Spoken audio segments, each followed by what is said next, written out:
I posit that it's somewhere in the middle. That certainly the federal government should be involved in research, should be involved in funding scientific research, whether it be to universities or in the research labs that they have.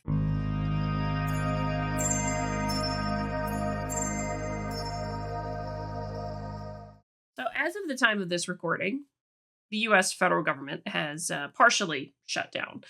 Things with essential services are still operating, though a lot of those folks may not be getting paid at the moment. Other non essential employees have been furloughed, all of those kinds of things that do happen whenever the federal government in the United States shuts down.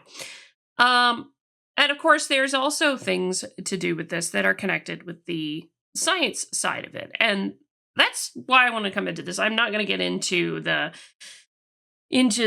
arguments on either side with regards to, what to do to open the government or anything like that, but I am more interested in this with respect to the scientific funding side of things and coming back to a particular question that I asked a while back on a different video.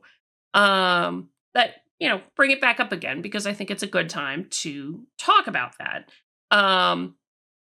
And be thinking about these kinds of things, because the federal government, talked about this ad nauseum somewhat before, but the federal government does fund a lot of different research, scientific research, also some things that are more science, like monitoring, hazard monitoring, forecasting, all of those different kinds of things like that technically fall under the umbrella of the scientific activities of the federal government at this point. So, this is where it gets interesting to go and talk about it because, of course, there are some interesting challenges. Now, this piece from AGU, I will let you guys read it yourself. This happened to be a nice opening because they're basically calling in the piece, Congress, administration, get together, figure this out, reopen the government, get scientific research from the federal side back up and running, please. That kind of thing. This piece, though, from Science is actually more interesting. This happened the day before the partial shutdown, as it were. The U.S. scientists gird for yet another government shutdown. And I bring up this piece because I just wanted to highlight what it does, because science and all of its very many disciplines, whether it be meteorology, hydrology, climatology, climate science, any number of different things, a lot of them are working on interdisciplinary and interconnected problems because, well, there's a lot of those systems that are interconnected and intertwined with each other. And so that does lead you to having teams that are in different places, i.e., you have professors who are researchers, you have university professors on the team, and you have federal scientists. You could also have scientists from private companies or private consulting firms, any number of different things. But the problem, of course, comes with a shutdown when you have those multidisciplinary teams. Now, I will get to the question I have at the end more so you have to be patient. But let's see. Here's where we get to the thing. I highlight this piece from Science because they do a good job of describing some of the things that are going to happen as far as the shutdown is concerned, or likely happen. Researchers who receive federal grants from agencies such as the National Science Foundation and the National Institutes of Health probably won't feel immediate effects from the shutdown. Their grant payments will continue, and NIH and NSF will still accept grant applications. This is true of a lot of other agencies too, for the most part, some more so than others. Each agency is a little bit different. But with most of their staff on furlough, new awards won't be made, new program solicitations for funding opportunities won't be issued, grant review meetings will be canceled or postponed, phone calls and emails won't be answered. At NSF, some 250 scientists on loan from their institutions can continue to work, albeit remotely, because they are paid by their institutions, but researchers won't be able to interact with them. And this is what I was getting at. One of the biggest things that, because many questions are interdisciplinary now, alongside of fundamental and foundational questions with, physics, chemistry, etc. Name your discipline there. But because of that, we end up with interdisciplinary teams. And the problem with that is some of those team members, of course, are at a federal agency. And if, for the most part, many of them are not considered essential workers, so they've been furloughed and they are not allowed to work for the most part. Um, with exception of looking at emails maybe to get notices about what's going on with the agency and when they can expect to reopen or any number of those kinds of things, right? So here's the thing with that. That does make it a challenge when you're trying to get something done on a project and one of your team members can't work for whatever reason. And that's just a general situation there. And so aside from the fact that a number of different federal agencies do have scientists on staff who do research internally, a lot of their projects end up getting put to a halt too. Some research related programs have already announced changes related to the shutdown. The Space Telescope Science Institute, which operates the aging Hubble Space Telescope, the newer JWST, I do not know what that acronym stands for off the top of my head, and other instruments, said it will extend an October 15th deadline for funding proposals to use the JWST by 1 week if the shutdown lasts a week or less, by 2 weeks if the shutdown lasts a week or more. I'm sorry, lasts more than a week. There we go. Based on past experience, because this has happened before, this is not unknown. This is annoying when it happens, but it's not unknown. Here's the likely impacts according to science. And I think it's generally fair, some of these things that will stop. At research infrastructure that NSF supports, a small number of employees will likely be deemed essential and will continue to provide support for research programs in the Antarctic and other exceptional work environments. And many NSF-funded telescopes should remain open because they are managed for NSF by outside organizations. At the NIH, 1/4 of its 18,000 employees will remain on duty to care for patients. Things like this, they're essential employees. No new patients will be admitted unless medically necessary. No new clinical trials will be launched. The agency expects to continue some operations at the National Library of Medicine, quote, that interact with external biomedical databases essential for the provision of non-federal health care, which suggests that the PubMed database of biomedical research abstracts and the clinicaltrials.gov registry of clinical studies will stay online. At the DOE, Department of Energy, which runs 17 national laboratories and large facilities such as X-ray synchrotrons and neutron sources, managers often have enough reserve funding to continue operations for a short while. Once the reserve runs out, DOE would be obligated to idle facilities, and the labs, most of which are run by contractors, would have to furlough most of their employees, as has happened in the past. For example, during the 2013 shutdown, DOE briefly shuttered the National Ignition Facility, a giant laser at Lawrence Livermore National Laboratory in California that has made advances in fusion research. Most of NASA's staff would be furloughed, but operations of the International Space Station, space telescopes, and missions already in space would continue. And it's the last line here in this article that makes the point of why shutdowns tend to be a pain for the scientific side is because we do have to stop and restart. Okay. Now, with all of that said, I do want to come back to the other question, because this is there's a lot of discussion around funding in science is going on, not just with the government shutdown that's now happened, but with the budget generally and what have you. And so I come back to this and thinking a lot about some of my questions on what is that proper relationship between the scientific enterprise and the federal government. And here's actually a good example of that. So this is percentage of research funded, and this is specifically basic research. So this is more foundational stuff, but generally might be a good proxy. This comes from the National Science Foundation. Here, as always, this will all be linked in the description, so I encourage you to go have a look, yeah? Go have a look. You'd find it interesting. So what you find here is that, talked about this in the past, and the history of the federal government in the U.S. being involved in scientific funding is sprung out of the Great Depression and World War II, when the Great Depression, of course, made it difficult for other entities to pay for scientific research, and World War II gave the necessity to be more advanced than the enemy military in World War II. So that kind of thing sprung there. And then, of course, even more so from there with the Soviet Union. That's where a lot of this spike comes from, is responding to the prominent threat of the Soviet Union during the Cold War in particular. And this goes until about 1979, when this starts to go back downhill again. And this blue line right here is actually the basic research expenditures by source of funds in percent, and this is top line is the federal government. And so the federal government in the US since 1953 has been the single largest source, not just for any one discipline, but entirely of scientific research activities.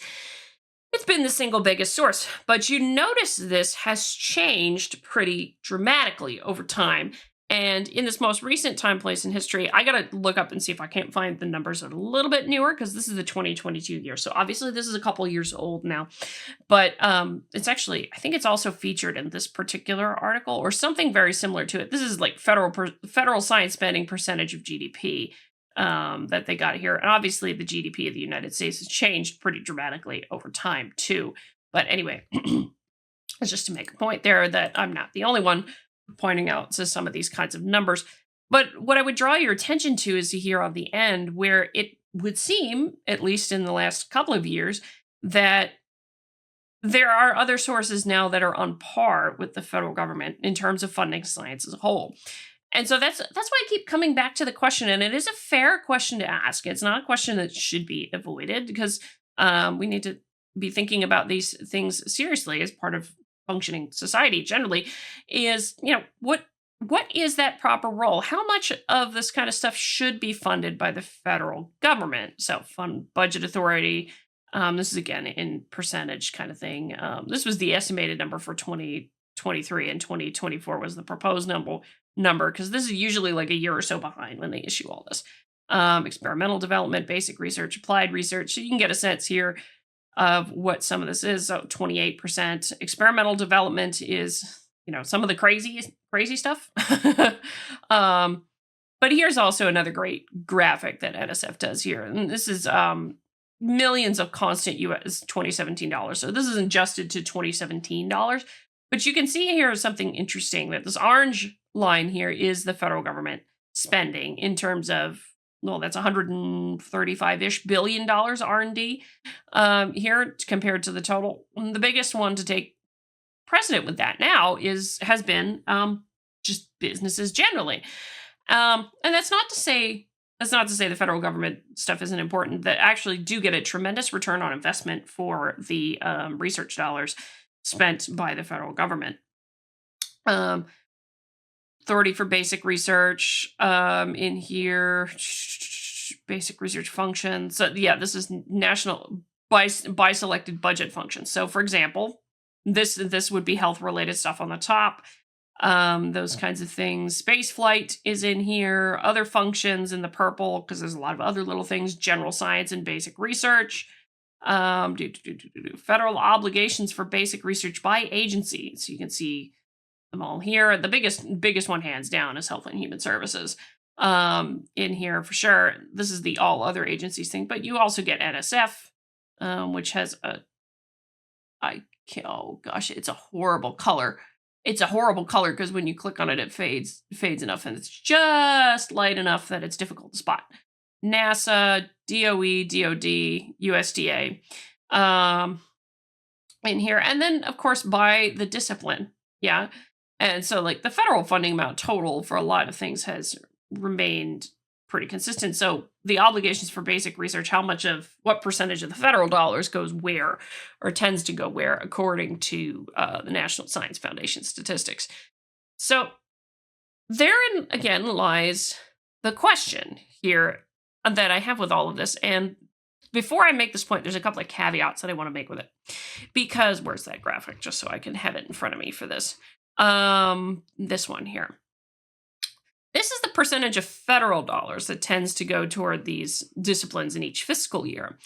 What I would actually like to see, that I've had a very difficult time finding, is the flip of that, where it's the percentage of dollars from this discipline, or whichever discipline that comes from the federal government. That's actually the number that I'm really curious to see over time, because it says something about the amount of involvement of the federal government in that discipline. And so, good information to know. I just haven't seen it. So I'm going to caveat that in mind, that I don't know exactly what it is for each individual specific discipline. Yeah. and that kind of thing. So the question, of course, naturally, as we look at the shutdown, which is disruptive and what have you, is like, what is that proper role of the federal government with respect to sciences, to doing scientific research and scientific analysis and what have you? And now I think the libertarians out there might say something to the effect of, well, the government should have nothing to do with science and it should all be done privately. But history tells us that that doesn't quite work as well because of, well, we had the Great Depression, right? And we had a complete stagnation of research because there was no way to pay for the scientists or the technology or any of the people that would have been doing the research at the time, which is hence necessitated the creation, I think, of not I think it's in the history of the National Science Foundation in particular, but necessitated some of the creation of the federal apparatus for funding scientific research. Well, then, okay, then there's the other extreme. There's the other extreme argument. Well, it should just be the federal government paying for all of it. No, because that doesn't necessarily allow for as much innovation, perhaps, as you might think, or any number of different things. And one might rightly view that as giving the government control over what can be researched, what can be funded, an entire. Now, it's not to say, because the other entities doing the funding also have a certain amount of say in exactly what they're going to fund. It's their money. They can decide what they want to fund with the research dollars. Same goes, though, for a lot of the cases with the federal government, though you hope it's guided by what the scientific community involved thinks is necessary in advancing the scientific research or is novel and meritorious research. Let's put it that way. So what's the thing in there? I don't know, to be honest myself. I posit that it's somewhere in the middle. That certainly the federal government should be involved in research, should be involved in funding scientific research, whether it be to universities or in the research labs that they have. And, that has shown to bear a lot of fruit over time. We've actually gotten a tremendous amount of innovation that resulted from that particular time in here in this time and age, stuff that we still rely on, depend on today. Because after all, the computing related stuff that formed the basis for everything that you're looking at right now with the internet and what have you, a lot of that came to be in this particular era and, down into the early 80s. So a lot of that came to be around that. And one can reasonably argue that a lot of that was funded out of federal government activities. And same for many other kinds of things. So I do think that there is a role there for the federal government to be involved in research, of course. I do. And I do think there should be some funding of it. Should it be the only? No. And there's a decent discussion to have. And then this is where I go back to the data. And why I'm not diving too deep into it is because I want to see the data on this. And I haven't seen it yet. If somebody has it, please let me know because I'd be curious to dive into it. Of what percentage of research in each discipline is funded by the federal government. That's a totally different question from, how much of the federal government dollars goes to X discipline. That's a different question. But let's say it's like 50% comes from the federal government. Is that a good number? That's one of the arguments that would be interesting to have collectively as a society. Obviously, I very much do want to see the funding of scientific research as from the federal government continue. I'm not saying no to that in the slightest, but I am very curious about, where should those numbers be? What should we try to aim for as a country with the funding of scientific research in the U.S.? How much should the government fund? How much shouldn't it fund? And also particular topics and things, but that's a whole other conversation for another day. Let me know what you think. Hit the like button on the way out the door, comment on the video, share the video, subscribe to the channel, all that lovely good jazz. I'm Adrian. Stay curious.